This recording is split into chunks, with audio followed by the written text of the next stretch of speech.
కూడా సమాధానం చెప్పాల్సిన అవసరం ఉందంటూ పెద్ద ఎత్తున మండిపడుతున్నారు తెలంగాణ సమాజం, రైతాంగం మొత్తం కూడా. ఒక రైతుకి సంఖ్యలు వేయడం ఏంటి?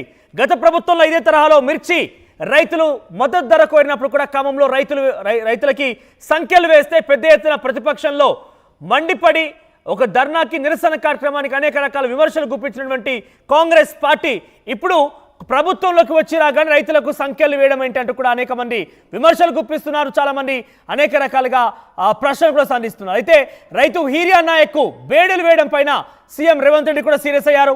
తక్షణ విచారణకు ఆదేశించారు సీఎం రేవంత్ రెడ్డి. సంగారెడ్డి జైలర్ సంజీవ్ రెడ్డి పైన సస్పెన్షన్ వేటు కూడా వేశారు. జైలు సూపరింటెండెంట్ సంతోష్ రాయ్ పైన చర్యలకు ఆదేశించారు ముఖ్యమంత్రి.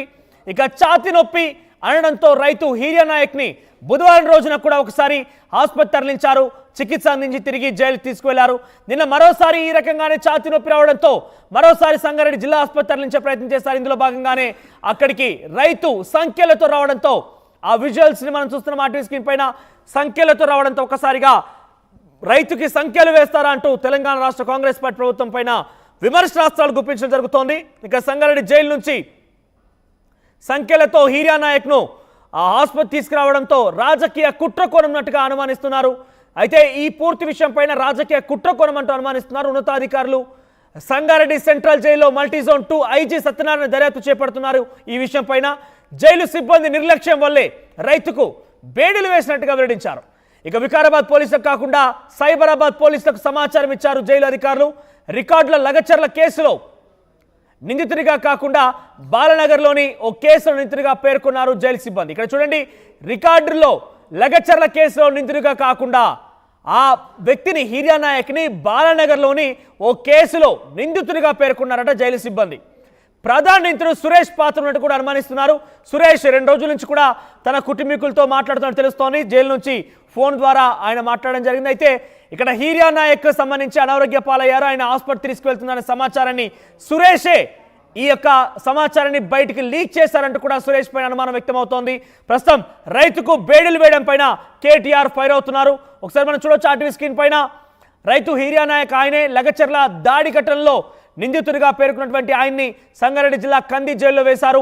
ప్రస్తుతం ఆయన రిమాండ్లో ఉన్నారు. ఈ రిమాండ్లో ఉన్నటువంటి ఖైదీ కొంత ఛాతీ నొప్పి రావడంతో బుధవారం ఆసుపత్రి తీసుకువచ్చారు. చికిత్స నిమిత్తం తీసుకువచ్చి తిరిగి జైలుకి తరలించారు. గురువారం రోజున నిన్న మరోసారి ఈ రకంగా ఛాతీ నొప్పి రావడంతో సంఖ్యలు వేసి ఆ వ్యక్తిని బయట తీసుకొచ్చారు. అయితే తీసుకొచ్చే క్రమంలో జైలు సిబ్బంది ఆయనని లగచర్ల నిందితుడిగా కాకుండా బాలనగర్లోని ఒక అనుమానితుడిగా లేకుంటే బాలనగర్లో ఒక ఘటనకు సంబంధించిన నిందితుడిగా పేర్కొన్నట్టు తెలుస్తోంది. ఏదేమైనా కూడా జైలు అధికారుల నిర్లక్ష్యం కారణంగా ఎంత జరిగిందంటూ కూడా తెలుస్తోంది. ఒక ప్రత్యేకమైనటువంటి దర్యాప్తు కూడా ఆదేశించింది రాష్ట్ర ప్రభుత్వం. ఈ ఘటనకు సంబంధించి ఏం జరిగింది, సంఖ్యలు ఎందుకు వేశారన్న విషయం పైన అధికారులపై వేటేయడం కాకుండా ఆ దర్యాప్తుకు ఆదేశించింది. ఇప్పటికే జైలు సూపరింటెండెంట్తో పాటుగా జైలర్ని కూడా సస్పెండ్ చేశారు. వారిపై దర్యాప్తు కూడా కొనసాగుతోంది. ఈ దర్యాప్తు పైన ఐజీ సత్యనారాయణ మాట్లాడుకొచ్చారు. ఆయన ఏం మాట్లాడారో చూద్దాం. హ్యాండ్ కప్స్ వేసిన విషయం దాని మీద వైరల్ అయింది. సో ఆ హ్యాండ్ కప్స్ సంబంధించింది ఎందుకు వేయాల్సి వచ్చింది, ఎవరు వేశారు, దానికి నేపథ్యం ఏంటి అని తెలుసుకోవడానికి ఆ ఎంక్వైరీ మీద నేను రావడం జరిగింది. సో లగచర్ల కేసు కాబట్టి వికారాబాద్ ఎస్పీ గారితో మాట్లాడటము, వాళ్ళ సిఆర్కి వాళ్ళకి పంపించాల్సిన అవసరం ఉంది.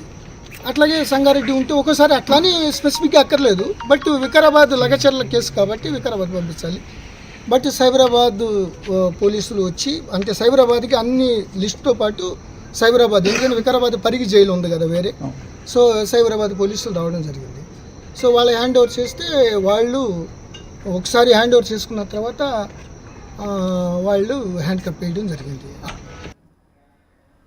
ఇక్కడ మరొక అనుమానం ఏంటంటే భోగమణి సురేష్ ఆయన A2గా ఉన్నారు ఈ కేసులో. అయితే ఆ వ్యక్తి 2-3 రోజులుగా కుటుంబంతో ఫోన్లో మాట్లాడుతున్నట్టు తెలుస్తోంది. జైలు నుంచే ఆయన కుటుంబంతో మాట్లాడుతున్నారు ఫోన్లో. అయితే ఈ సమయంలోనే సురేష్ అనే వ్యక్తే ఈ సమాచారాన్ని బయటి వాళ్లకు లీక్ చేశాడు, లేకపోతే అంత ఉన్నపలంగా మీడియాకి, అంత ఉన్నపలంగా బయట బీఆర్ఎస్ పార్టీ నాయకులకి ఏ రకంగా సమాచారం వెళ్తుంది అనే ఒక కోణంలో కూడా అనుమానం వ్యక్తం చేస్తూ పోలీసులు ఐజీ సత్యనారాయణ దర్యాప్తు చేపడుతున్నారు. మరోవైపుగా బాలనగర్లోని ఒక కేసులో నిందితుడిగా కూడా జైలు అధికారులు పేర్కోవడం, మరోవైపు ఆయన లగచర్లలో దాడికి సంబంధించి నిందితుడిగా ఉన్నటువంటి హీరియా నాయక్ని బాలానగర్లో ఓ కేసులో నిందితుడిగా ఉన్నటువంటి వ్యక్తిగా పేర్కొనడంతో మరొక సమస్య తలెత్తింది. ప్రభుత్వాన్ని అప్రతిష్ట పాలు చేసేందుకే ఇవన్నీ కుట్రలు పన్నుతున్నారు, కుట్ర కోణం ఉందన్నట్టుగా అటు ప్రభుత్వం భావిస్తోంది. అందుకే ఐజీ సత్యనారాయణతోని ఒక దర్యాప్తుని కూడా వేసింది. ప్రస్తుతం దర్యాప్తు చేస్తున్నారు. సంఖ్యలకన్నిటికీ కూడా సిబ్బందే కారణం అంటూ తెలిసారు. సంజీవ్ రెడ్డితో పాటుగా మరొక జైలర్ కూడా సస్పెండ్ చేసినట్టు తెలుస్తోంది. వారిపై సస్పెన్షన్ పెట్టివేశారు. ఏదేమైనా కూడా రైతుకి ఎన్ని కుట్రకోలాలున్నా ఏం జరిగినా కూడా రైతుకు సంఖ్యలు వేయడం అనే విషయం పైన తెలంగాణ రాష్ట్ర ప్రభుత్వం పలు విమర్శలు ఎదుర్కొంటోంది. పెద్ద ఎత్తున పలువురు అందరూ కూడా తెలంగాణ సామాజికవేత్తలు అందరూ కూడా పెద్ద ఎత్తున కాంగ్రెస్ పార్టీ ప్రభుత్వం పైన ప్రశ్నల వర్షం కురిపిస్తున్నారు. ఇదేనా మీ పరిపాలన, ప్రజాపాలన అంటే ఇదేనంటూ కూడా ప్రశ్నలు సంధిస్తున్నారు. ఎస్, మరిన్ని అప్డేట్స్ మా ప్రతినిధి మహేష్ అందిస్తారు. ఎస్ మహేష్, సో ఏం జరిగింది ఫైనల్గా ఐజీ సత్యనారాయణ దర్యాప్తులో ఏం తేలింది, సంఖ్యలు వేయడానికి గల కారణం ఏంటి? ఎస్ మనోజ్, ఈ యొక్క లఘుచెర్ల ఘటనకు సంబంధించి గత నెల రోజుల క్రితం జరిగినటువంటి సంఘటనకు 24 మంది రైతులు కూడా ఈ లఘుచెర్ల ఘటనకు సంబంధించి అరెస్ట్ అయ్యి ఒక జైల్లో ఉంటున్నటువంటి కంది జైల్లో ఉంటున్న పరిస్థితి మనం చూస్తున్నాం. నిన్నటి రోజు బుధవారం రోజు చూసుకున్నట్టయితే ఒక హీరియా నాయక్ అనే ఒక రైతుకు ఛాతీలో నొప్పి రావడంతో స్థానికంగా ఉన్నటువంటి జిల్లా ఆసుపత్రికి తీసుకువెళ్ళిన పరిస్థితి చూస్తాం. కానీ అందులో చెప్పిన విషయం ఏంటంటే ఇటు సైబరాబాద్ పోలీసులు తీసుకుపోవడాన్ని తీవ్రంగా తప్పుపడుతున్న పరిస్థితి ఉంది. ఎందుకంటే ఈ యొక్క వికారాబాద్ జిల్లాకు సంబంధించిన పోలీసులు తీసుకుపోవాలి, లేదు అంటే సంగారెడ్డి జిల్లాకు సంబంధించిన పోలీసులు లిమిట్స్ లో ఈ యొక్క సెంట్రల్ జైలు ఉంటుంది కాబట్టి వీరన్న తీసుకుపోవాలి. కానీ సైబరాబాద్ పోలీస్ కమిషనరేట్ పరిధిలో ఉన్నటువంటి పోలీసులు అంటే వాళ్ళకి వేసుకొని తీసుకొని వెళ్ళిన పరిస్థితి చూస్తున్నాం. ఇది ఎందుకు అని చెప్పి తీవ్రంగా ఇటు రాష్ట్ర సంబంధించిన కేటీఆర్ కూడా విమర్శించిన పరిస్థితి. ఎందుకంటే బేడీలు వేసుకొని తీసుకుపోవడాన్ని రైతును ఒక ఉగ్రవాదిగా చూపెట్టి తీసుకువెళ్తున్న పరిస్థితి మనం చూస్తున్నాం తప్ప ఇటువంటిది దుర్మార్గమైన పరిస్థితి అని చెప్పి ప్రతిపక్షాలు గగ్గోలు పెట్టిన పరిస్థితికి దుమారానికి రాష్ట్ర ప్రభుత్వం సంబంధించిన రేవంత్ ఇప్పటికే స్పందించి అధికారులకు కూడా దిశానిర్దేశం చేసిన పరిస్థితి ఉంది. ఎందుకంటే ఒక రైతుకు బేడీలు వేయడాన్ని రాష్ట్ర ప్రజలందరూ కూడా తప్పుపట్టిన పరిస్థితి చూసాం. ఇప్పటికే దిశానిర్దేశం చేసి సంబంధించిన అధికారులకు ఆదేశం చేసిన పరిస్థితి చూసినట్లయితే అధికారి చూసుకున్నట్లయితే నిన్నటి రోజు సాయంత్రం 6 గంటలకు వచ్చి సుమారు 4 గంటల పాటు ఉన్నటువంటి రైతులను అడిగి తెలుసుకున్న పరిస్థితి ఉంది. ఎందుకంటే రైతుకు బేడీలు వేయడాన్ని తీవ్రంగా తప్పుపడుతున్నారని ఇప్పటికే రాష్ట్ర ప్రభుత్వం కూడా దిశానిర్దేశం చేసిన పరిస్థితి. ఇటువంటి సంఘటన పునరావృతం కాకుండా చర్యలు చేపడుతున్నామని చెప్పి ఇప్పటికే ఐజీ కూడా మీడియాతో మాట్లాడిన పరిస్థితి ఉన్నది. అయినప్పటికీ కూడా మరుసటి రోజు మళ్ళీ ఛాతీలో చెస్ట్ పెయిన్ రావడంతో మళ్ళా సంగారెడ్డి ఆసుపత్రి చేయడం, అక్కడ టూడీకే టెస్టులు చేయడం అయినా కూడా ఆయన ఆరోగ్య పరిస్థితి మెరుగుపడకపోవడంతో అక్కడి నుంచి నేరుగా నిమ్స్ హాస్పిటల్ తీసుకుపోయిన పరిస్థితి ఉంది. ఏది ఏమంటే కోణంలో A2గా ఉన్నటువంటి సురేష్ ఉదయం పూట 9 గంటల ప్రాంతంలో ఫోన్లు మాట్లాడుతున్నారు. సురేషే ఇటువంటి సమాచారాన్ని ఇచ్చి బయట సంబంధించిన అనుచరులకు చెప్పి మీడియాని కావచ్చు, ఇటు బీఆర్ఎస్ పార్టీ శ్రేణులను కావచ్చు, సంబంధించిన అడ్వకేట్లను కూడా తీసుకొచ్చే పరిస్థితి చేస్తున్న పరిస్థితి పోలీసులకు మాత్రం సవాల్గా వస్తుందని చెప్పవచ్చు. ఏది వాటికి బేడీలు అనేది వేయడం అనేది చాలా తప్పుగా భావిస్తున్న పరిస్థితి ఉంది. పోలీసులు కూడా ఇప్పుడు అంతర్గతంగా వారు ముక్కున వేలేసుకునే పరిస్థితి ఉంది. ఎందుకంటే ఇటువంటి చర్చకు దారి తీసింది బేడీలు వేయడం అనేది రాష్ట్ర ప్రజలు తప్పుపడుతున్నారని చెప్పి రేవంత్ రెడ్డి సర్కార్ కూడా ఇప్పటికే తప్పుపట్టిన పరిస్థితి మనం చూస్తున్నాం. ఏదేమైనప్పటికీ ఇక్కడ పరిస్థితి చూసుకున్నట్టయితే రైతు హీరియా నాయక్ ఇప్పటికీ నిమ్స్ ఆసుపత్రిలో చికిత్స పొందుతున్నట్టు మనకు తెలుస్తుంది. మనోజ్, రైట్. సో ఈ పూర్తి విషయం పైన, సంఖ్యలు వేయడం పైన ఐజీ సత్యనారాయణ కూడా దర్యాప్తు చేపట్టారు. దర్యాప్తులో ఎటువంటి విషయాలు తెలిసింది? ముఖ్యంగా రాష్ట్ర ప్రభుత్వం కూడా దీని వెనుక కుట్ర కోణం ఉంది అంటూ కూడా అనుమానిస్తోంది. ఇంతకీ ఆ కుట్ర కోణం ఏంటి అంటూ వాళ్ళు అనుమానం వ్యక్తపరుస్తున్నారు. ఎవరు కుట్ర చేసి ఉంటారు? సంబంధిత ఇష్యూ పైన చూసుకున్నట్టయితే A2 సురేష్ ఫోన్లు చేయడాన్ని తీవ్రంగా పోలీసులు సీరియస్ గా తీసుకున్నారు. ఫోన్లు చేస్తున్నటువంటి పరిస్థితి తన ఇంటికి చేసుకుంటున్నారా, మరి ఎవరికి చేశారని చెప్పి కోణంలో దర్యాప్తు చేస్తున్న పరిస్థితి. ఇప్పటికే జైలు అధికారి అయినటువంటి సూపరింటెండెంట్ కూడా ఆదేశాలు కూడా జారీ చేయడం, సంజీవ్ రెడ్డి అనే జైలర్ కూడా సస్పెండ్ ఆరే పరిస్థితి ఉంది. ఎందుకంటే వారి ఆధీనంలో ఉన్నటువంటి వారికి ఎవరికి ఎటు ఫోన్ చేస్తున్నారు ఏంది అనేది ప్రతిదీ కూడా అప్డేట్ జైలుకి సంబంధించిన అధికారికి సమాచారం ఉంటుంది. అయినా కూడా వాళ్ళు పట్టించుకోకుండా కాకుండా ఇటువంటి సీరియస్ ఇష్యూ ఉన్నప్పుడు రైతులకు సంబంధించి ఇప్పటికే రాష్ట్ర ప్రభుత్వం కీలకంగా తీసుకున్న పరిస్థితి చూసాం.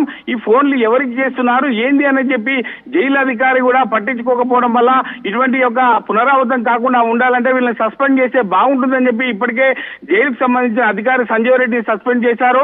అదేవిధంగా సూపరింటెండెంట్ కూడా ఆయనకు నోటీసులు కూడా ఆదేశాలు జారీ చేసినట్టు మనకు తెలుస్తుంది. ఎందుకంటే ఇటువంటి పునరావృతం కాకుండా ఉండాలి అంటే రైతుకు సంబంధించి ఒక బేడీలు వేయడాన్ని రాష్ట్ర ప్రభుత్వం సీరియస్ గా తీసుకున్న నేపథ్యంలో ఇప్పటికే అందరూ అధికారులు కూడా అప్రమత్తమై అంటే అంతర్గతంగా ఈ యొక్క దిశ అంటే వారికి సంబంధించిన ఎంక్వైరీ అయితే పూర్తిగా చేస్తున్నట్టు మనకు తెలుస్తుంది.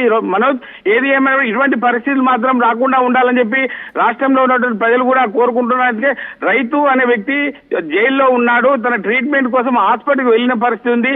బేడీలు వేయడాన్ని మాత్రం ఈ యొక్క సభ్య సమాజం కూడా తీవ్రంగా వ్యతిరేకిస్తుందని కూడా చెప్పుకోవచ్చు. మనోజ్, రైట్ మహేష్. సో మొత్తం మీద జైల్లో ఉన్నటువంటి సురేష్ ఫోన్ కాల్ ద్వారానే బయటికి సమాచారం లీక్ అయిందంటూ పోలీసు అనుమానిస్తున్నారు. ఈ నేపథ్యంలోనే మరో కుట్రకోణం కూడా ఉంది అంటూ ప్రభుత్వం కూడా అనుమానపడుతోంది. ఈ నేపథ్యంలో ఐజీ సత్యనారాయణకు ఒక దర్యాప్తు ఆదేశించింది. ఐజీ సత్యనారాయణ నిన్న వెళ్ళి దర్యాప్తు కూడా చేపట్టారు. ఈ సంఖ్యలు వేయడం గల కారణం ఏంటంటూ కూడా అన్వేషిస్తున్నారు ఆయన. సో ఒకసారి ఐజీ సత్యనారాయణ మాట్లాడిన మాటల్ని ఆయన దర్యాప్తులో ఏం తేల్చారన్న విషయాన్ని ఆయన మాట్లాడారు. ఒకసారి ఆ మాటలు విన్నాం. హ్యాండ్ కప్స్ వేసిన విషయం దాని మీద వైరల్ అయింది. సో ఆ హ్యాండ్ కప్స్ సంబంధించింది ఎందుకు వేయాల్సి వచ్చింది, ఎవరు వేశారు, దానికి నేపథ్యం ఏంటి అని తెలుసుకోవడానికి ఆ ఎంక్వైరీ మీద నేను రావడం జరిగింది. సో లగచర్ల కేసు కాబట్టి వికారాబాద్ ఎస్పీ గారితో మాట్లాడటము, వాళ్ళ సిఏఆర్కి వాళ్ళకి పంపించాల్సిన అవసరం ఉంది. అట్లాగే సంగారెడ్డి ఉంటే ఒకసారి అట్లానే స్పెసిఫిక్గా అక్కర్లేదు, బట్ వికారాబాద్ లగచర్ల కేసు కాబట్టి వికారాబాద్ పంపించాలి. బట్ సైబరాబాద్ పోలీసులు వచ్చి అంటే సైబరాబాద్కి అన్ని లిస్టుతో పాటు సైబరాబాద్ ఎందుకంటే వికారాబాద్ పరిగి జైలు ఉంది కదా వేరే, సో సైబరాబాద్ పోలీసులు రావడం జరిగింది. సో వాళ్ళ హ్యాండ్ ఓవర్ చేస్తే వాళ్ళు